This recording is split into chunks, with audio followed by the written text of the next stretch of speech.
جب ہمیں ماننی نہیں تھی، پتہ نہیں کیوں اتنی زحمت کی 1000 سال پہلے کہ سارے اماموں کے علوم کو جمع کر کے چلے گئے ہمارے لیے. لیکن سوال تو یہ ہے کہ تقلید نہ کرنے کے لیے بھی تو میں انہی کی کتاب سے دلیل لاتا ہوں. یہ بڑی عجیب بات ہے. علماء کی ماننی نہیں، مجتہدین کی ماننی نہیں، دلیل انہی سے لانی ہے. ابھی کچھ دن پہلے کی بات ہے، تقریر ہوئی پوری مجتہدین کے خلاف. یہاں نہیں سمجھے گا، کہیں اور کی بات کر رہا ہوں. تقریر ہوئی مجتہدین کے خلاف، تقریر ہوئی مراجع کے خلاف. اور جب بعد میں ساتھ بیٹھے تو ایک سوال ہو گیا کہ یہ طے وے کر کے لینا کیسا ہے؟ کہ ہر مجتہد کا فتویٰ ہے کہ طے کر کے لو. تو نے کہا قبلہ آپ مجتہدین کو مانتے کب ہیں؟ اپنے مطلب کے لیے مجتہد کو مان لو اور پوری تقریر مجتہدین کے خلاف کر کے آ جاؤ. تو یہ ہوتا ہے قول و فعل کا تضاد کہ جہاں اپنا فائدہ ہو رہا ہے وہاں تو دین لے لو، جہاں فائدہ نہیں ہو رہا رد کر دو.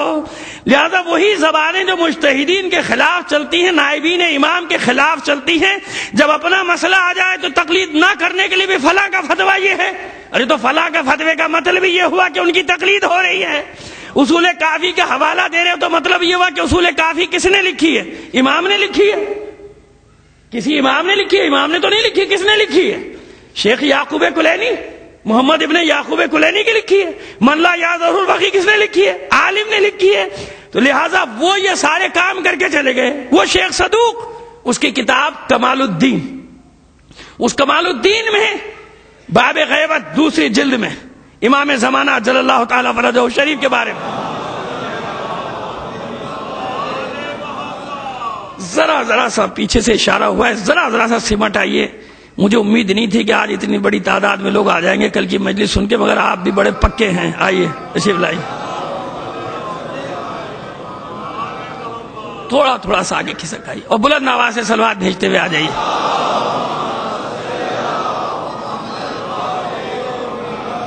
اب آپ یا تب اس میں نقل کرتے ہیں خطبہ مولا کائنات کا. اور کس سے نقل کرتے ہیں؟ نزال ابن صبرہ، صحابی امام کا. وہ کہتا ہے کہ ایک دفعہ مولا خطبہ دے رہے تھے، حمد بیان کی، حمد کے بعد ثنائے پیغمبر، اور ثنائے پیغمبر کے بعد محمد اور ان کی آل پر درود بھیجا. صلوات بھیجیے محمد آل محمد. درود بھیجا اور درود بھیجنے کے بعد 3 بار یہ کلمہ کہا، سلونی قبل ان تفقدونی، سلونی قبل ان تفقدونی، سلونی قبل ان تفقدونی. 3 بار یہ کہا خطبہ دیتے وقت. مجھ سے پوچھ لو اس سے پہلے کہ مجھے کھو دو، مجھ سے پوچھ لو اس سے پہلے کہ مجھے کھو دو، مجھ سے پوچھ لو اس سے پہلے کہ مجھے کھو دو. کھڑے ہو گئے ایک صحابی ساسا ابن سوہان، کھڑے، وہ بہت مشہور صحابی ہیں مولا کے. کھڑے ہو کر کہتے ہیں مولا کچھ دجال کے خروج کے بارے میں بتائیے، کچھ دجال کے خروج کے بارے میں بتائیے. تو مولا نے مسکرا کر کہا بیٹھ جاؤ، بیٹھ جاؤ، خدا نے تمہاری بات سن لی اور خدا چاہتا ہے کہ اس کا جواب دے دے. اگر سیاق و سباق سے یہ ایک جملہ الگ کر کے خالی بیان کر دوں کسی خاص جگہوں کے اوپر تو مولا کے تو نعرے جو لگیں گے سو لگیں گے، میرے ہاتھ اور پیر لوگ چومنا شروع کر دیں گے. مسئلہ ہی حل کر دیا، کہیں گے یہی تو ہم بھی کہہ رہے تھے. یہ مولا کا جملہ ہے، یہی جملہ میں نے بیان ہی نقل کر دیا کہ خدا نے تمہاری بات سن لی اور خدا چاہتا ہے کہ تمہیں جواب دے دے. پوچھا علی نے ہے، جواب علی دینے کہہ رہے ہیں خدا نے سن لیا. تو اگر صرف ایک اس جملے کو الگ کر دیا جائے تو بہکنے میں بڑی آسانی ہو جائے گی، آپ کو بھی اور مجھے بہکانے میں آسانی ہو جائے گی، ہے نا. لیکن اس طرح کے جملے یا اس طرح کے خطبات کہیں نظر آ جائیں تو ان لوگوں نے خدا کیوں نہیں مان لیا؟ پھر مان لیتے خدا. ساسا ابن سوہان نے کیوں سب نصیری کے نقش قدم پہ نہیں چل دیے؟ کوئی بھی نہیں چلا. کیوں نہیں چلا؟ وہ تو کہتے ہم سے تو خود کہا علی نے کہ خدا نے سن لیا تمہاری بات کو اور خدا چاہتا ہے تمہیں اس بات کا جواب دے، لیکن نہیں مانا. کیوں؟ وہ بھی سمجھ رہے ہیں کہ علی کیا ہے. کیا ہے علی؟ اللہ کے کان بھی ہے، اللہ کی زبان بھی ہے، لسان اللہ بھی ہے، عین اللہ بھی ہے. جتنی بھی صفات اللہ کی ہیں، اللہ تھوڑی بن گیا. اللہ کی یہ صفت علی میں ہے، یعنی جو بات علی کرے گا اللہ کی مرضی سے کرے گا، جو کہے گا اللہ کی مرضی سے کرے گا۔ تم نے مجھے سنایا، یعنی میرے اللہ نے سنا کہ نہیں سنا؟ یعنی اللہ چاہتا ہے کہ یہ جواب دیا جائے جو تم نے سوال کیا ہے، خدا نے سن لیا، یعنی تمہاری بات کو سن لیا، اب چاہتا ہے کہ میری زبان میں تمہیں جواب دے دے۔ یہ مطلب ہے، تو چاہے خطبۃ البیان ہو، چاہے کمال الدین کا یہ جملہ، صرف امام کو یہ کہنے کا حق ہے، کیونکہ امام جو کہہ رہا ہے وہ اللہ کی مرضی ہے، جو کر رہا ہے وہ اللہ کی مرضی ہے۔ یہ بتانا چاہ رہا ہے پروردگار کہ اب جو میں مولا کائنات یہ بتانا چاہ رہے ہیں کہ اب جو میں کہنے والا ہوں اس کے پیچھے اللہ کی مرضی بھی شامل ہے، یعنی اپنی مرضی سے نہیں کہہ رہا بلکہ اللہ کے حکم سے یہ بات بتا رہا ہوں۔ صلوات بھیج دیجئے محمد والے محمد۔ سن لیا؟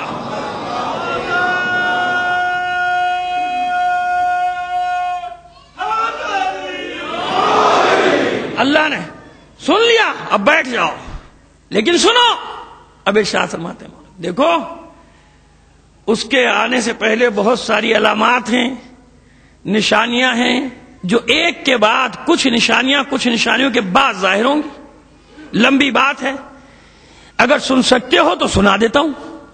پھر ساتھ کھڑے ہو گئے ابن سبحان، پھر کھڑے ہوئے ہاتھ جوڑ کر کہتے ہیں مولا بالکل سننے کے لیے تیار ہیں۔ تو مولا شروع کرتے ہیں، تو پھر تم یاد کر لو جو میں تم سے کہہ رہا ہوں وہ یاد کر لو۔ دیکھیے نا، کل کی تقریر یاد ہے نا، انہوں نے 3 چیزیں بتائی ہیں آپ کو، دجال کا خروج ہے، سفیانی کا خروج ہے، 2 الگ الگ کیریکٹر ہیں یہ، دجال الگ ہے، سفیانی الگ ہے۔ کسی نے دونوں کو ایک جگہ ملا کے لکھا ہے لیکن نہیں، الگ الگ ہے، دجال الگ سفیانی الگ۔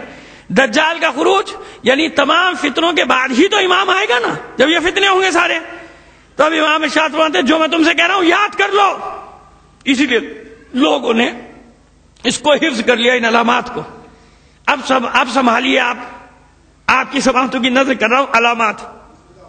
اور اگر کہیں نشیب میں پانی گرنے لگے تو مجھے برا بھلا مت کہیے گا، میں نے کتاب کا نام بھی بتا دیا ہے، عالم کا نام بھی بتا دیا، جو مرضی اسے کہیے گا۔ اگر خطبہ غلط بھی لکھا ہوگا تو بھائی اس نے لکھا ہوگا، مجھے نہیں پتا، لیکن مجبوری ہے کہ خطبہ بھی غلط نہیں، خطبہ بھی صحیح۔ کیوں؟ نہج البلاغہ میں بھی اس کے کچھ اقتباسات جگہ جگہ پر موجود ہیں۔ انہی کہ جو میں کہتا ہوں وہ تم یاد کر لو۔ سنو، دجال کا خروج اس وقت ہوگا، دجال کا خروج قریب ہو جائے گا، قریب یعنی وہ عمومی علامات جو میں نے پہلے عرض کیا، عمومی علامات جو پیغمبر اور امام کے بعد فوراً پیغمبر کے بعد شروع ہو گئیں، کہ دجال کا خروج قریب ہو جائے گا جب لوگ نماز کو پامال کر ڈالیں گے۔ یہ مولا کی نے جو علامات شروع کی، پہلی علامت یہ کہ دجال کا خروج قریب ہو جائے گا جب لوگ نماز کو روند ڈالیں گے، نماز کو پامال کر ڈالیں گے۔ یعنی پامال کرنا ہر طریقے سے ہو گیا نا، یا پڑھیں گے نہیں یا تو پڑھیں گے ہی نہیں، اہمیت ہی نہیں ہے نماز کی۔ اور اب تو ماشاءاللہ آپ کی شاعری میں بھی یہی کچھ آنے لگا کہ نماز کیا، نماز کی حیثیت کیا، معاذ اللہ خاکم بدہن، پروردگار معاف کرے ہم لوگوں کو۔ لیکن علامت بتائی مولانا کہ نماز کی اہمیت ختم، پامال کر دیں گے، راؤنڈ ڈالیں گے نماز کو۔ یہ علامت ہے کب؟ قریب کی، دجال کا ظہور، خروج، ظہور نہیں خروج، دجال کا خروج قریب ہو جائے گا جب نماز کو پامال کر دیں گے، راؤنڈ ڈالیں گے، یا تو اہمیت ہی نہیں، پڑھیں گے نہیں، اور یا اگر کوئی نہیں چھوڑے گا تو اس کی مصیبت، اگر کوئی نہ چھوڑے پڑھنا تو اچھا، نہیں پڑھنا چھوڑے گا تو غلط پڑھوائیں گے، اپنی مرضی کی پڑھوائیں گے، جیسے دل چاہے گا ویسے پڑھوائیں گے۔ بھائی میں کسی خاص طرف اشارہ نہیں کر رہا، اتنے سارے مکاتب فکریں، تھوڑا تھوڑا سا فرق تو سب جگہ ہے نا بھائی۔